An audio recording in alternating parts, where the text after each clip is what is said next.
Guten Tag.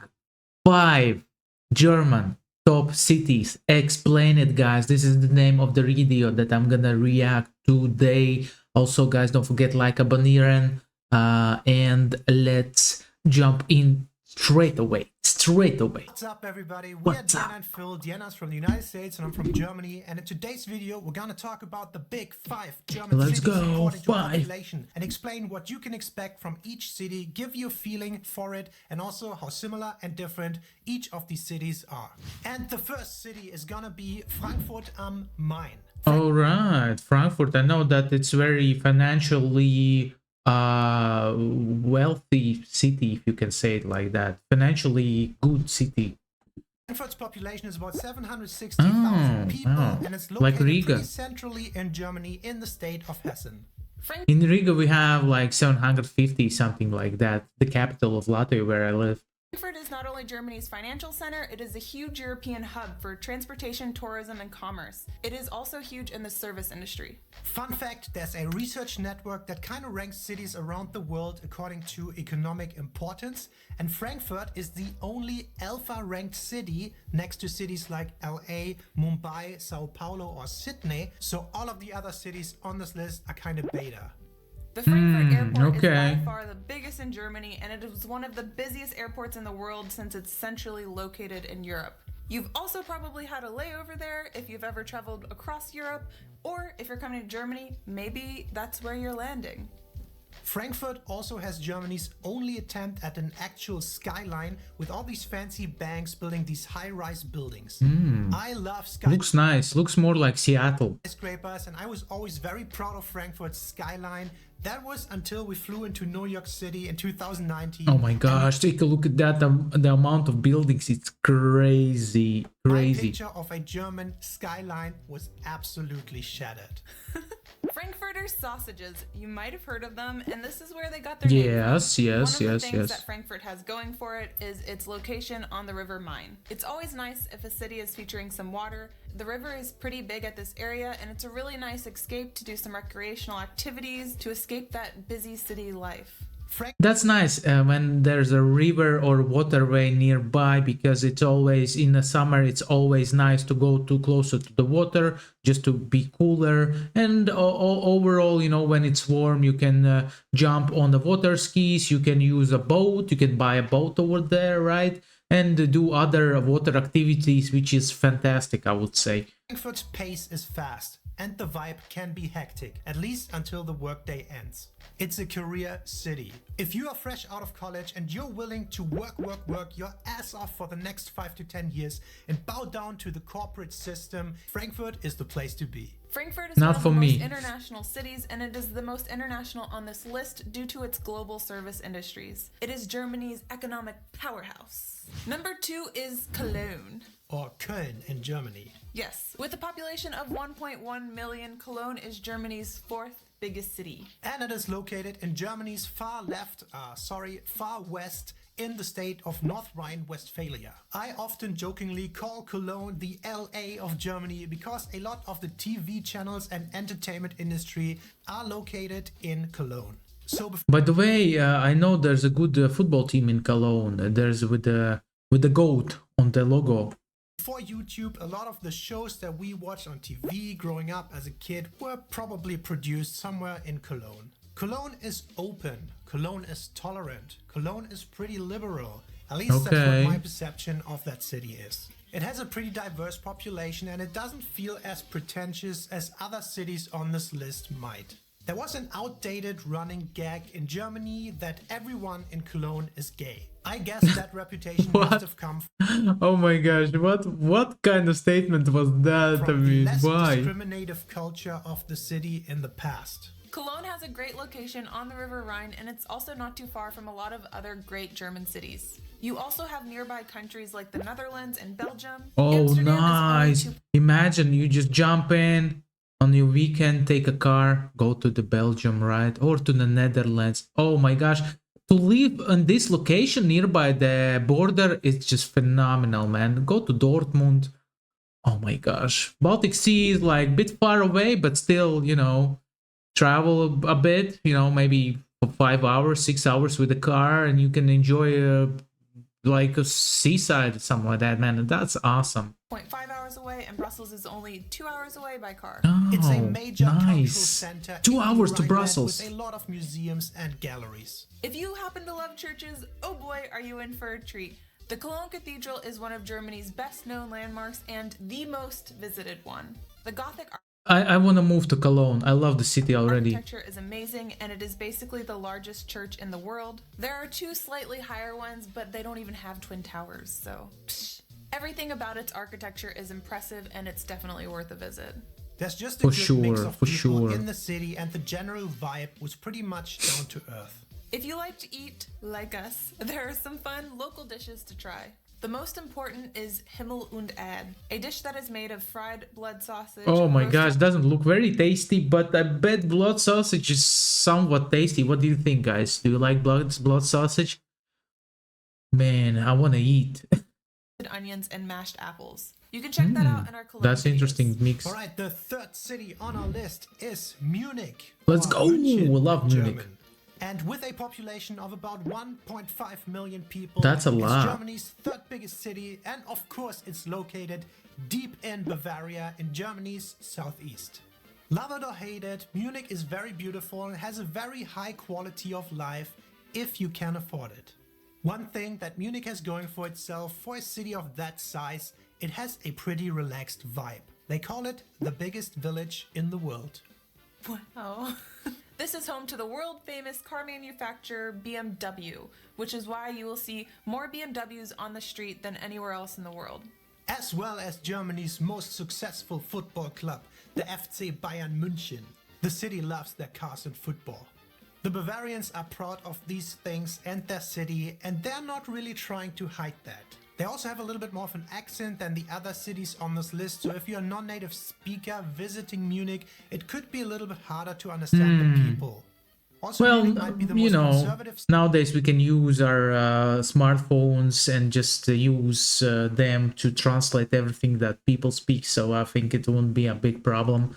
city on this list, so they're just a little bit slower and more hesitant to adapt new things. Due to Munich's wealth and great job market, with one of the lowest unemployment rates, it is a prime destination for young professionals who are not trying to die of overwork like in Frankfurt.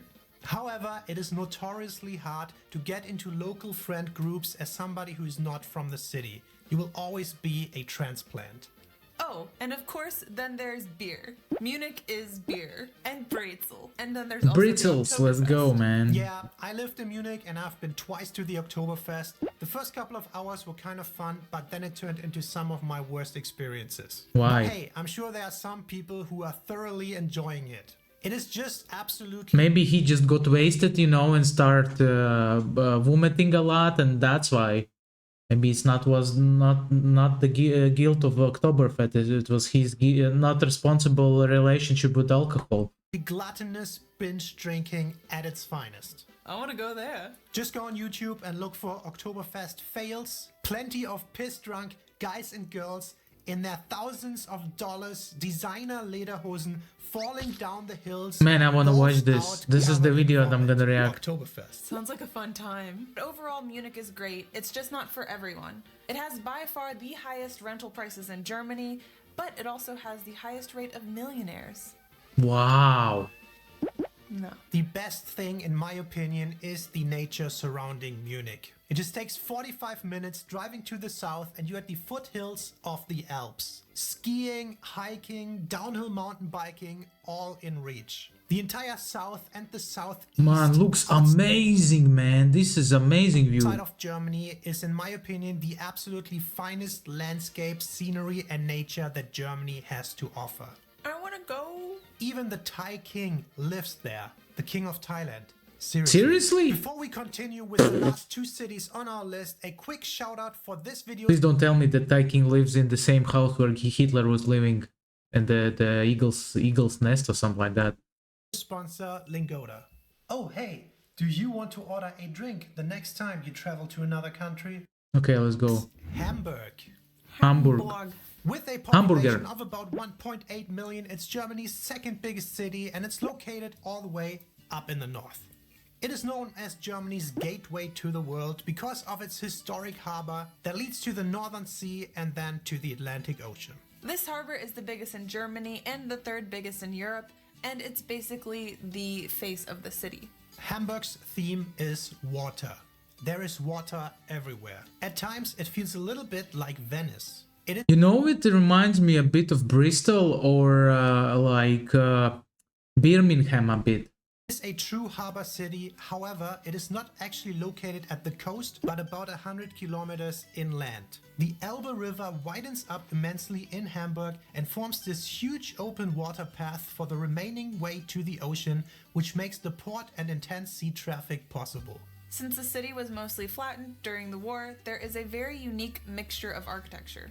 There are a lot of new modern-style buildings. Oh my gosh, look at that! Wow, this is amazing. And also a lot of older restoration buildings. The city itself has no skyscrapers, and Hamburg has more That's bridges nice. inside the city. Skyscrapers kill the vibe, I'm telling you guys. Than any other city in the world, which is something I absolutely love. I love when the city has a lot of water flowing through it. I really like a lot of the red brick style buildings in the Hafen city and the Speicherstadt. It's a nice contrast to a lot of other cities that we've been to in Germany.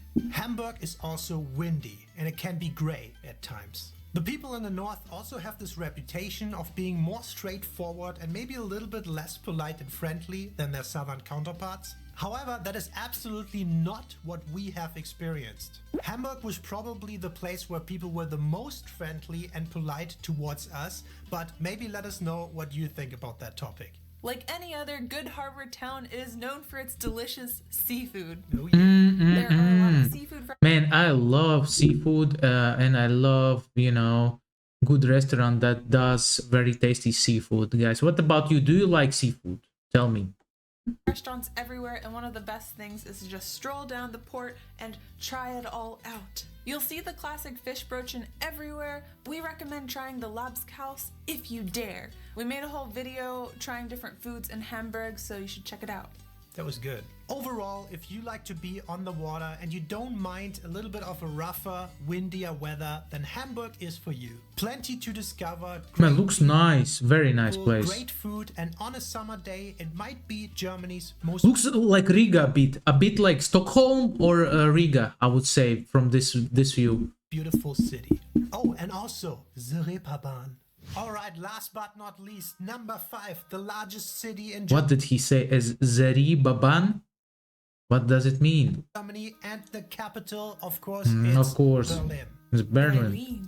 With a population of about 3.7 million, Berlin is twice the size of Hamburg and by far the biggest city in Germany. It is located in the northeast and it's only about an hour drive away from the Polish border. Much of Berlin was destroyed during the war, and a lot of the buildings that remained were demolished in the 50s and 60s. One of the landmarks, the television tower at Alexanderplatz, is Germany's tallest structure at 368 meters. It was built in 1969. It's a pretty iconic building since it sticks out of the skyline, and you'll find the television tower on a lot of souvenirs, magnets, and postcards. Berlin has these post-Sovietic vibes, you know, with the monotone many-story buildings that were built in Soviet era that we have a lot here in Riga. So many historic landmarks and museums around the city. The Brandenburg Gate is probably the best known around Germany, and it's such an iconic building. There are so many major museums, churches, walls, and buildings. Not to forget, I would love to visit Berlin and visit those museums of history and visit all other history places, you know. Many rivers and waterways that, in my opinion, helps to enhance the aesthetic of any city. Berlin is a world city of culture and politics. But more than anything, Berlin is history. After World War II and during the Cold War, Berlin was infamously split by the Berlin Wall into East and West Berlin. That was crazy, man. Remainings of that very wall it's still there. Amazing, man. I want to see it. Visited today. This is crazy. It's East Side Gallery, and it's used as a street art gallery nowadays. Such a picture. Brezhnev kissing another dude. I don't know the name of the dude though, but still. If you love history, you could spend days, weeks, or even months going to all the different sites. Berlin is also home to at least 180,000 Turkish and Turkish-German residents, making it the largest Turkish community outside of Turkey. And Okay. that is probably why Berlin has some of the best donors we've ever eaten. Oh my and gosh, I doner love kebabs donors, in man. every city we visited. It is the With best some fast food in Coca-Cola the over world, here. and Berlin has the best ones. Speaking of food, Berlin is also famous for currywurst. It's a popular fast food dish with fried pork sausage served with curry ketchup, curry powder, and other spices. It's usually served with fries or a pommes. Also, the Berlin donut is very popular as well, but in Berlin it's known as Man, looks good. Pfannkuchen. It's also It's so tasty, man. My cholesterol raises straight away when I watch this picture of the donut. Phil's favorite type of donut. Berliner. A Berliner. Berlin is home to a lot of other international restaurants as well, since it is a multicultural metropolis. Berlin has quite the reputation in Germany, and even within Berlin there are different reputations for different areas. A lot of Germans like to say Berlin is not really Germany, which just means it's not for everyone, but that's fine because we're all different. Berlin can be polished and pretentious, it can be dirty and poor. It is very alternative and attracts all kinds of crazy people, the good kind as well as the bad kind. It is colorful, multicultural, diverse, crazy, electronical, loud, political, historical, and much more. Berlin has yes. many faces and a spot for everyone. Before we end this though, I wanted to remind you to please like the video, comment below. Every interaction helps out our channel. And if you want to further support us, you can do that on patreon.com/Diana and Phil. There are different kinds of benefits that you can get there. And we want to... What was your favorite city from this list? I want to let me know in the comment section. For me, I go with Munich all day, all night, because I love the nature, I love the architecture, and I starting to love BMWs because of you guys, man. I started to watch videos about Germany and started to love BMWs, man. I mean, it's not bad, but it's like, not sure if it's good, because probably I'm gonna become a reckless driver very soon. Ooh, yes. Anyways, guys, abonnieren, bitte abonnieren und like this video, guys. And auf Wiedersehen. See you in next videos. Bye.